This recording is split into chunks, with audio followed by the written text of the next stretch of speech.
अधिकार सेना का हल्ला बोल चौथे दिन भी जारी रहा धरना। जिला प्रशासन की कागजी बाजीगरी और भ्रष्टाचार के खिलाफ कलेक्ट्रेट स्थित अंबेडकर पार्क में आजाद अधिकार सेना का गुस्सा 7वें आसमान पर है। सोमवार को धरने के चौथे दिन भी कार्यकर्ताओं ने जिला अध्यक्ष अशोक कुमार सिंह के नेतृत्व में जमकर हुंकार भरी। प्रशासन की बेरुखी का आलम यह है कि 4 दिन बीत जाने के बाद भी कोई अधिकारी आंदोलनकारियों की सुध लेने नहीं पहुंचा, जिससे संगठन में भारी रोष व्याप्त है। भ्रष्टाचार और कागजी खानापूर्ति पर तीखा प्रहार। जिला अध्यक्ष अशोक सिंह ने जिला प्रशासन की कार्यप्रणाली की धज्जियां उड़ाते हुए कहा कि तहसीलों और थानों में भ्रष्टाचार अब शिष्टाचार बन चुका है। उन्होंने IGRS जन सुनवाई के निस्तारण को पूरी तरह से जन ठगी करार दिया। सिंह का सीधा आरोप है कि शिकायतों का समाधान जमीन पर नहीं बल्कि सिर्फ फाइलों में हो रहा है। जब अपनों से ही त्रस्त हुई सत्ता भाजपा नेताओं की मौजूदगी ने चौंकाया। इस धरने की सबसे दिलचस्प और चर्चा का विषय रही सत्ताधारी दल भाजपा से जुड़े कुछ लोगों की मौजूदगी। इस पर तंज कसते हुए अशोक सिंह ने कहा कि जब सत्ता पक्ष के कार्यकर्ता ही सिस्टम से प्रताड़ित होकर हमारे धरने में बैठने को मजबूर है तो आम जनता की बेबसी का अंदाजा लगाना मुश्किल नहीं है। यह प्रशासन की विफलता का सबसे बड़ा प्रमाण है। अब होगा उग्र आंदोलन। संगठन ने साफ कर दिया कि वे केवल आश्वासन की घुट्टी पीने वाले नहीं हैं। अगर जल्द ही भ्रष्टाचार के खिलाफ ठोस कार्रवाई और जमीनी स्तर पर औचक निरीक्षण शुरू नहीं हुआ तो यह धरना केवल कलेक्ट्रेट तक सीमित नहीं रहेगा, बल्कि पूरे जिले में आंदोलन का उग्र रूप दिया जाएगा। तो आइए और सुनते हैं जिला अधिकार सेना के सबसे पहले अपना परिचय दे दीजिए। और आज धरना का चौथा दिन है, इस पे प्रगति क्या है, अधिकारी कोई आया कि नहीं आया, उस पे आप लोगों का क्या कहना है पूरा बताइएगा। मैं अशोक सिंह, जिलाध्यक्ष आज़ाद अधिकार सेना आजमगढ़। यह धरना हम लोग का चौथा दिन है। कोई भी अधिकारी सुध नहीं ले रहा है। केवल ट्वीट पे आजमगढ़ पुलिस अपने ट्विटर हैंडल से जमीनी विवाद है, जमीनी विवाद है, आपसी विवाद है, जमीनी विवाद है का 50 ट्वीट कर चुकी है। और अपराधियों और भूमाफियाओं और सीएमओ को संरक्षण कौन दे रहा है? एसपी साहब लिखते हैं कि गुंडा एक्ट लागू है। 66/2021 गुंडा एक्ट चौकी इंचार्ज करता है, नहीं आप गुंडा एक्ट नहीं लगा है। मेरे पास साक्ष्य है, मेरे पास प्रमाण है। डीएम साहब लिखते हैं कि भूमाफिया जो पैदा नहीं हुआ है उसके नाम कैसे जमीन आ गई है। वो भी डीएम साहब का आदेश है, चंद्रभूषण सिंह का आदेश है, लेकिन एसडीएम तहसीलदार कहता है नहीं वो भूमाफिया नहीं है। जनहित याचिका दाखिल होती है, जनहित याचिका दाखिल करता हूँ कि सीमांकन हो, फिर वही रटी रटाई फर्जी आख्या लगा के वहाँ भी भेज दिया जा रहा है। आरटीआई मांगते हैं, छोटी सी आरटीआई हम मांगते हैं, उसके लिए हमको सूचना आयोग दौड़ना पड़ता है। वहाँ भी सेटिंग चल रही है बाबुओं की, वो भी कोई न कोई धारा लगा के वापस कर दे रहे हैं। यह स्थित है और मैं ये माताएँ बहनें और सभी भाइयों का मैं बहुत बहुत आभारी हूँ कि हम लोग ने जो धरना का रूप दिया है इसको बृहद रूप बना रहे हैं। और मैं कहीं से भी हतोत्साहित नहीं हूँ और एक से एक लोग, बड़े भाई लोग जुड़ते जा रहे हैं हमसे। और हम मीडिया के माध्यम से यह कहना चाह रहे हैं कि आजमगढ़ ही नहीं, आजमगढ़ जनपद के बाहर जनपदों से लोग हमारे संपर्क में हैं। और यह धरना मुख्यमंत्री के जनता दरबार तक जाएगा अगर हम लोग की मांगे नहीं पूरी हुई और धरातल पर अगर डीएम साहब, एसपी साहब उतर के नहीं जांच करेंगे तब तक यह धरना अनवरत चलता रहेगा। जैसा कि तमाम लोगों की शिकायतें हैं कि लेखपाल, कानूनगो, एसडीएम, इन लोगों की वजह से जो है जमीन विवाद बढ़ता जा रहा है, यहाँ तक कि मामला हत्या तक चला जा रहा है। इस पे क्या कहना है? जनता दरबार में माननीय मुख्यमंत्री जी ने यह उद्बोधन किया था और सोशल मीडिया से हम लोग को पता चला और समाचार पत्रों से कि जो अधिकारी फर्जी रिपोर्ट लगाएगा उसके खिलाफ एफआईआर दर्ज किया जाएगा। आपकी जानकारी में आज तक आजमगढ़ में किसी के एफआईआर का हुआ क्या? गलत के ऊपर एफआईआर नहीं हुआ है। और माननीय उप मुख्यमंत्री केशव मौर्य जी की ग्राम चौपाल लगी थी शाहगढ़ में और हम वहाँ पे ज्ञापन या शिकायत हम लोग लेके गए थे। हम लोग को रोका गया और हमारी पार्टी के जिला उपाध्यक्ष थे सुनील चौधरी जी, इनको 8 बजे सिधारी पुलिस द्वारा उठा के बंद कर दिया गया। इन्होंने भ्रष्टाचार के तमाम साक्ष्य, बेदखली विवाद से लेकर रिकवरी तक रखा था। इनको रोका गया और हमने सीएमओ के खिलाफ, शिक्षा विभाग के खिलाफ, राजस्व विभाग के खिलाफ, पुलिस विभाग के खिलाफ साक्ष्य रखा हूं, अभी भी रखा हूं और साक्ष्य लगा के माननीय मुख्यमंत्री जी को हमने दिया था कि जो फर्जी आख्या लगाया उसके ऊपर एफआईआर दर्ज करिए। लेकिन सबसे बड़ी विडंबना ये है कि एसपी साहब लिखते हैं कि फलाना पे गुंडा एक्ट लगा है, लेकिन चौकी इंचार्ज कहता है नहीं लगा है गुंडा एक्ट। यह जिलाधिकारी महोदय कहते हैं कि भूमाफिया है, इसको भूमाफिया घोषित करते हैं, लेकिन एसडीएम कहता है नहीं भूमाफिया है। एसडीएम सरकारी भूमि को कब्जा करा रहा है। खासकर मैं मेहनगर तहसील की बात कर रहा हूँ, मेरा नंबर ब्लैक लिस्ट में डाला हुआ है। तहसीलदार फोन नहीं उठाता है, लेखपाल के माध्यम से लाखों रुपये वसूल कर रहा है, वसूल करके सरकारी भूमि पर कब्जा करा रहा है।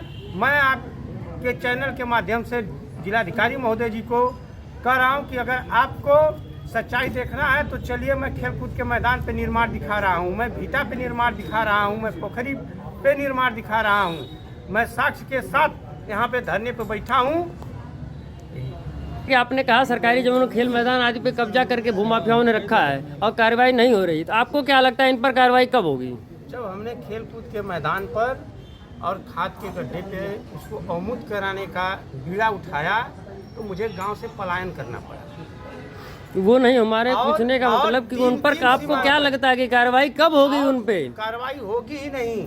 मैं तो खुलेआम कर रहा हूँ कि डीएम साहब चले मौके पे। 3 सीमांकन हुआ है, एसडीएम और एसओ के नेतृत्व में हुआ है और उस भूमि को खाली कब होगी कार्रवाई? अगर जो भूमाफिया हैं उनको, आपको क्या लगता है? जो जांच अधिकारी मौके पे जा रहा है बिना पुलिस बल के जाता है और वह इंतजार करता है कि शिकायतकर्ता को वहां पे आए और फोन करके बुलाया जाता है कि आप आइए, तभी आपकी शिकायत की जांच होगी और इंतजार करता है कि जब शिकायत करता है तो उसकी हत्या करवा दी जाए। हत्या होने के बाद कार्रवाई होगी कि फलाना पे गुंडा एक्ट था और फलाना शिकायतकर्ता बराबर शिकायत करता था, उसकी अनसुनी की। सबसे पहले भी अपना परिचय दे दीजिए और ये धरना का चौथा दिन है, इस पर पूरा प्रकाश डालिए। देखिए, मैं डम्पी तिवारी विधानसभा सगड़ी से एक छोटा सा समाज सेवी हूँ और आज़ाद अधिकार मंच के तहत, सेना के तहत हम लोग आज चौथा दिन धरना प्रदर्शन का है। और धरना प्रदर्शन एक ही तथ्य पे चल रहा है, भ्रष्टाचार पे, आईजीआरएस पर, और जो शिकायत को निस्तारण कर दिया जाता है फर्जी आख्या रिपोर्ट लगाकर, उस पर हम लोग लगातार धरना दे रहे हैं और ये चौथा दिन हम लोगों का है। अगर आप कैमरा घुमाएंगे तो संख्याएं बढ़ती जा रही हैं, शिकायतें बढ़ती जा रही हैं, लोगों का विश्वास बढ़ता जा रहा है कि कम से कम ऐसे भ्रष्ट अधिकारियों के खिलाफ जल्द से जल्द कार्रवाई हो, निलंबन हो और उचित कार्रवाई करें डीएम साहब। यही मुख्य रूप से हम लोग इसी कार्य को लेकर बैठे हैं। जैसा कि आप लोगों से न्याय की उम्मीद लिए मौर्य जी आए हैं, जिनके बच्चे का एक भ्रष्टाचारी के साथ कहा जाएगा, क्योंकि डॉक्टर तो कहा ही नहीं जाएगा, उसके पास डिग्री नहीं है, तो इसके संबंध में आपको क्या करना है? देखिए, वो तो मानवता शर्मसार है, मानवता मर चुकी है। मतलब कि जिस प्रकार से उसकी हत्या की गई है, मैं तो हत्या कहता हूँ, वो इलाज नहीं थी, हत्या थी। जिस प्रकार से हत्या की गई है, और वो यहाँ पे एक कानून लागू होना चाहिए कि जिस प्रकार से बच्चे के साथ दुर्व्यवहार किया गया है, सेम उसी कैटेगरी में वह उस हॉस्पिटल पर बुलडोजर चले, उन कर्मचारियों पर, डॉक्टर तो नहीं थे, वो हैवान थे, उन हैवानों के साथ जिस प्रकार का कृत्य किया जाता है, सरकार उस प्रकार का कृत्य करे और कड़ी से कड़ी सजा मिलनी चाहिए, निष्पक्ष जांच होकर कड़ी से कड़ी सजा मिलनी चाहिए। और एक रैकेट चल रहा है, जिला से गाँव को लूटने का एक रैकेट चल रहा है, इस रैकेट का भी पर्दाफाश हो और जो भी सीएमओ, जो भी अधिकारी इसके बीच में आते, उनको आजीवन कारावास होने की मांग होनी चाहिए। अभी जैसा कि 2 दिन पहले एक मौत हो गई है डिलीवरी के दौरान, उस हॉस्पिटल को सीज किया गया है।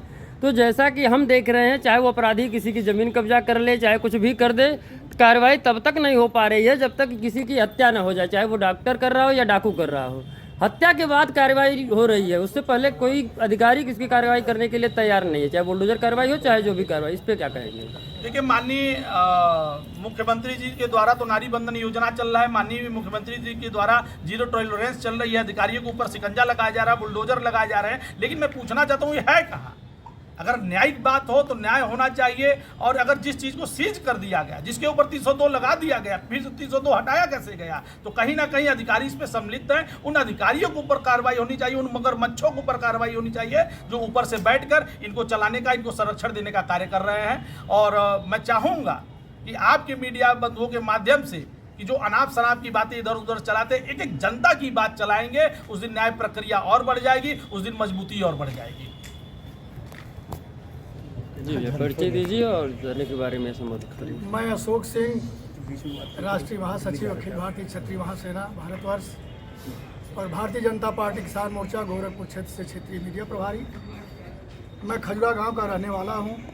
तहसील मेहनगर है, थाना मेहनगर है। इस तरह की जो कार्रवाई चल रही है, जहां तक आप सभी लोग कह रहे हैं कि फीडबैक नहीं चल पा रहा है, तो मैं सीधे सीधे आपको बताऊं कि यह मेरे समझ में है कि ऊपर से शासनिक स्तर से इसको दबा दिया गया है कि इतना ही IGRS मांगा जा रहा है, और तो उत्तर प्रदेश में IGRS की भीड़ लग जा रही है, इसलिए इस फीडबैक को बंद कर दिया गया है। मैं सीधे ये बता रहा हूँ आपको।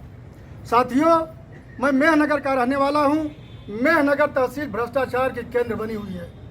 मैं अभी 10 अप्रैल को अधिकार सेना के जिला अध्यक्ष जी गए हुए थे, हम लड़ाई लड़े। मैं IGRS की बात बताऊं कि आज से नहीं, सालों से मांगा जा रहा है कि लेखपाल भ्रष्टाचार में लिप्त है। गांव का बंदोबस्ती नक्शा गायब कर दिया गया है, जिससे फर्जी पैमाइश करके धर्मगुगाही किया जा रहा है। लेकिन उस लेखपाल को बचाने के लिए हमारे जिले के आला अधिकारी जो बैठे हुए हैं, ये बचाने में जुटे हुए हैं। लेकिन मैं आपको विश्वास दिला रहा हूँ कि ये सब लड़ाई में हम लोग पीछे नहीं रहेंगे। अगर इस जिलाधिकारी महोदय जो हैं, अगर इसी तरह अपने कार्य में जुटे रहे, तो हम इनके खिलाफ भी धरना प्रदर्शन उतरेंगे। चक्का जाम के माध्यम से हम इनको भी हटाने का काम करेंगे, जैसे हमने मेहनगर तहसील में तहसीलदार और कानगो को हटाने का काम किया है। साथियों, जन सूचना अधिकार के तहत आप मांग रहे हैं, आप जन सूचना से मांग रहे हैं, नहीं मिल रहा है, तहसील से रिपोर्ट मिलने वाली नहीं है। आप जिले पे आके मांग रहे हैं, यहाँ से भी आपको नहीं मिलने वाला है। फिर आप जाइए अब लखनऊ राजधानी से मांगिए, वहाँ भी बाबू बैठा है, लिख करके दे देगा कि ठीक है, इस पर कार्रवाई की जा रही है। फिर वह कार्रवाई आ जाती है जिले पर। और जब जिले से हम लिखते हैं कि कानगो तहसीलदार भ्रष्टाचार में डूबा हुआ है, धनुगाही कर रहा है, जिलाधिकारी महोदय लिख देते हैं SDM महोदय जाँच करें। जब SDM के यहाँ जाता है तो SDM महोदय लिखते हैं कि तहसीलदार जांच करें। मैं आप सबके माध्यम से ये उत्तर प्रदेश सरकार से पूछना चाहता हूं कि जब आप उसी छोटे अधिकारी की मैं जांच करने की बात कर रहा हूं और आप उसी छोटे अधिकारी को जांच सौंप रहे हैं, तो क्या न्याय मिल सकती है? नहीं मिलेगी। कभी मिलने की है सवाल? नहीं मिल सकती है। साथियों, मैं आज अधिकार सेना के जिला अध्यक्ष जी को मैं बहुत बहुत बधाई देता हूँ, जिन्होंने इस बात को छेड़ा है और जिले में एक कारवा बना रहे हैं। आप आगे बढ़ते रहिए, हम आपके पीछे एक कारवा जरूर खड़ा करेंगे। इन्हीं चंद शब्दों के साथ अभी मैं महाराणा प्रताप जयंती आज फिर मनाई जा रही थी, नटई बैठ चुकी है, नहीं तो मैं और कुछ कहता। बहुत बहुत बधाई आप लोगों को। जी, अपना पूरा परिचय दे दीजिए और आपकी क्या समस्या है उसको। क्या हाल चाल है? आजमगढ़ भारतीय जनता पार्टी महिला मोर्चा की जिला सोशल मीडिया और जिला कार्य समिति सदस्य हूँ। मैं कई महीनों से लगातार प्रार्थना पत्र दे रही हूँ। SDM, DM, कमिश्नर साहब, हर जगह पे गई हूँ, लेकिन मुझे हर चीज़ का बस एक ही समाधान मिल रहा है, गलत आख्या प्रस्तुत कर दी जा रही है। मौके पे कोई अधिकारी पहुंचा नहीं है और केवल हम लोग को गुमराह किया जा रहा है, जो कि भूमाफिया ग्राम समाज पोखरी पे अवैध कब्जा किया जा रहा है। उस संबंध में मैं प्रार्थना पत्र दे रही हूँ, लेकिन भूमाफिया अपनी मनमानी करते जा रहे हैं, कोई अधिकारी वहाँ रोकने नहीं जा रहा है। और बस इतना ही कहना चाहूँगी कि हमें न्याय मिले। मुख्यमंत्री जी तो कहते हैं कि माफियाओं पर जो है जीरो टॉलरेंस की नीति अपनाई जा रही है। आप पार्टी से भी हैं कि इसलिए आपसे सवाल करते हैं कि इस पर आपका क्या कहना है? मेरा कहना यही है कि मुख्यमंत्री जी ने जो कहा है वो सत्य है, लेकिन यहाँ के अधिकारी नहीं वो कर रहे हैं। जमीनी स्तर पे माहौल बहुत खराब है। पूरे प्रदेश के मालिक हैं मुख्यमंत्री जी और उनके नौकर चाकर ये लोग हैं। जी, अगर आपके घर में कोई नौकर रखा हुआ आपकी बात नहीं मान रहा है तो आप उसके साथ क्या करेंगी? आप पर्सनल के पूछ रहे हैं। कह रहे हैं कि नीचे से ऊपर तक सारे भ्रष्ट ही तो बैठे हैं। अगर कोई उसमें